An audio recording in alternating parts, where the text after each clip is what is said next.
আসসালামু আলাইকুম। আজকে আমি এই নিমাটি তৈরি করে দেখাবো। এই নিমাটি তৈরি করার জন্য আমি চওড়া নিয়েছি 14 ইঞ্চি পরিমাণ কাপড় এবং লম্বা নিয়েছি 12 ইঞ্চি পরিমাণ কাপড়। এখানে কিন্তু 2 টুকরো কাপড় নিয়েছি। এখন মাঝখানে ভাঁজ করে টোটাল 4 পাটে ভাঁজ করে নিলাম। এই পাশে হচ্ছে খোলা সাইড, এই পাশে বন্ধ সাইড। খোলা সাইড থেকে কিন্তু মেজারমেন্ট শুরু করতে হবে। এখানে আমি 2 ইঞ্চিতে একটি মার্ক করে নেব। এই নিমাটি কিন্তু গোল মেসকে যেভাবে কাটিং করতে হয় ঠিক সেভাবে কাটিং করতে হয়। এখানে আয়ের মূল নিব 3 ইঞ্চি। স্বাভাবিক জামায় যতটুকু আয়ের মূল নেন তার থেকে কিন্তু এখানে 1.5 থেকে 2 ইঞ্চি কম নিতে হবে, কারণ শোল্ডারে ফিতা থাকার কারণে আয়ের মূল কিন্তু বেড়ে যাবে। এখানে শোল্ডারের জন্য নিব 1 ইঞ্চি। 1 ইঞ্চি নিয়ে এ বরাবর একটি মার্জিন করে নিব। এই 1 ইঞ্চি কিন্তু শোল্ডারের জন্য। এখন এইখান থেকে গলার মাপ নেব। গলা আমি নেব 2 ইঞ্চি লম্বা। এখানেও কিন্তু গলা স্বাভাবিক গলার চেয়ে 1.5 থেকে 2 ইঞ্চি কম নিতে হবে, না হলে কিন্তু গলা বড় হয়ে যাবে। এখানে আমি 2 ইঞ্চি নিয়ে এখানে একটি গলার শেপ করে দিব।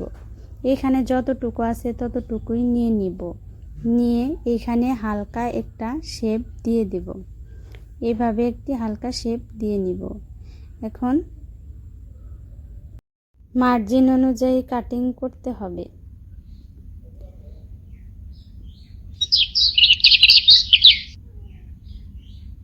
এখানে 1/2 ইঞ্চি ডাউন করে দিব। এখানে একটি চিহ্ন করে নিব। এইখান থেকে এখানে কুচি হবে। কাটিং করা কমপ্লিট। এখন আমি খুলে দেখাচ্ছি। কাটিং করার পরে কিন্তু এরকম হয়েছে। এখন জামাটি সেলাই করে দেখাবো। প্রথমে গলার কাছে যে চিহ্ন করেছিলাম সেই চিহ্ন থেকে গলার কুচিগুলো দিতে হবে। এখানে ছোট ছোট কুচিগুলো দিয়ে নিব। এখানে কিন্তু গলা যতটুকু রাখতে চান ততটুকু রেখে সে অনুযায়ী কুচিগুলো দিতে হবে। এভাবে কিন্তু দুপাশে কুচিগুলো দিয়ে নিতে হবে। আমার কুচিগুলো কিন্তু কমপ্লিট। কুচিগুলো দেয়া হয়েছে। এখন এই গলার এখানে পাইপিং করব। তার জন্য 1.5 ইঞ্চি পরিমাণ কাপড় নিয়ে গলার এখানে 2 ভাঁজে ভাঁজ করে রেখে এ বরাবর একটি প্রথমে সেলাই করতে হবে। আস্তে আস্তে ঘুরিয়ে ঘুরিয়ে কিন্তু এই সেলাইটি করতে হবে। এখানে আমি আস্তে আস্তে ঘুরিয়ে ঘুরিয়ে পুরো সেলাইটি করে নিব।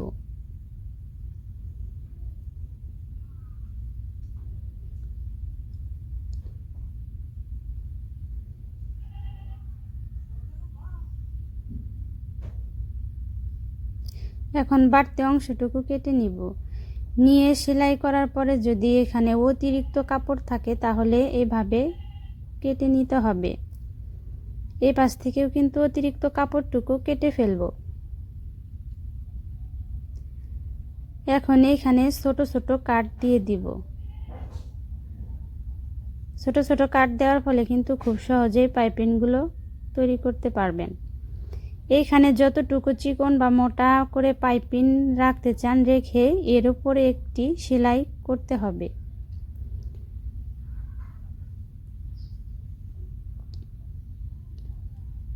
এইভাবে কিন্তু জামার আরও একটি পাশ যে আছে, আরও একটি পার্ট যে আছে সেই পার্টটি কিন্তু তৈরি করতে হবে। আমার কিন্তু এই পার্টটি তৈরি করা শেষ। একইভাবে আরও একটি পার্ট তৈরি করে নিয়েছি। এখন সাইডের এই সেলাইগুলো করতে হবে। এখন এই বরাবর একটি সেলাই করে নিব। এখানে কিন্তু ডাবল সেলাই করতে হবে। এখানে আমি ডাবল সেলাই করে নিলাম। একইভাবে কিন্তু আরও এক পাশে সেলাই করতে হবে। এখন এই জামাটি সোজা সাইড করে নিব। এখন এই বরাবর আরও একটি পাইপিং করতে হবে। তার জন্য এখানে প্রথমে বাড়তি যে কাপড় আছে হালকা একটু কেটে নিব এবং এ পাশ থেকেও হালকা একটু কেটে নিব। এইখানে কিন্তু 1.5 ইঞ্চি মোটা কাপড় নিয়ে 2 ভাঁজে ভাঁজ করে উপরে কিন্তু শোল্ডারের জন্য যতটুকু ফিতা রাখবেন রেখে তারপরে কিন্তু পাইপিংটি দেওয়া শুরু করতে হবে। এখানেও আস্তে আস্তে ঘুরিয়ে এর উপরে একটি সেলাই করতে হবে।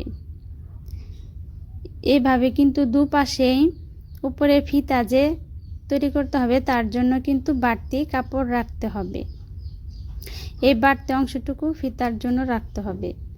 এখন এখানে যতটুকু চিকন পাইপিং করতে চান সেরকম রেখে এর উপরে একটি সেলাই দিতে হবে।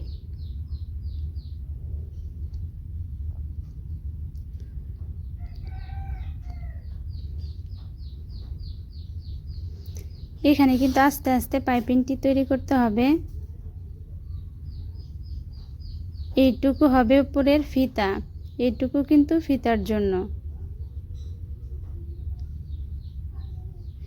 এই ফিতাটি কিন্তু চিকন করে তৈরি করতে হবে।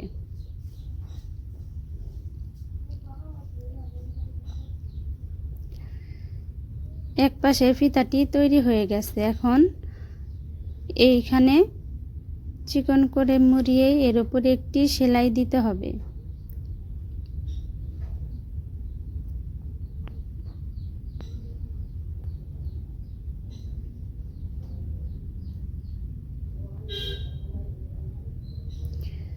দুই পাশে ফিতাটি কিন্তু তৈরি হয়েছে। একইভাবে কিন্তু আরও একটি সাইড যে আছে সেখানেও কিন্তু এভাবে পাইপিং করতে হবে। দুপাশেই কিন্তু পাইপিং তৈরি করে নিয়েছি এবং মাথায় কিন্তু এভাবে ফুল দিয়েছি। এখন নিচে কুচি দেব। তার জন্য এখানে আমি 2 ইঞ্চি মোটা কাপড় নিয়েছি এবং সাইডে কিন্তু চিকন করে মুড়িয়ে সেলাই করে নিয়েছি। এখন এখানে কুচিটি আমি কিন্তু লাগিয়ে নিয়েছি। কুচিটি লাগানোর পরে কিন্তু এখানে 1.5 ইঞ্চি রয়েছে।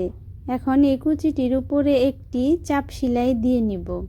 এখানে ঘুরিয়ে ঘুরিয়ে পুরো কুচির উপরে একটি চাপ সেলাই বসিয়ে দিব।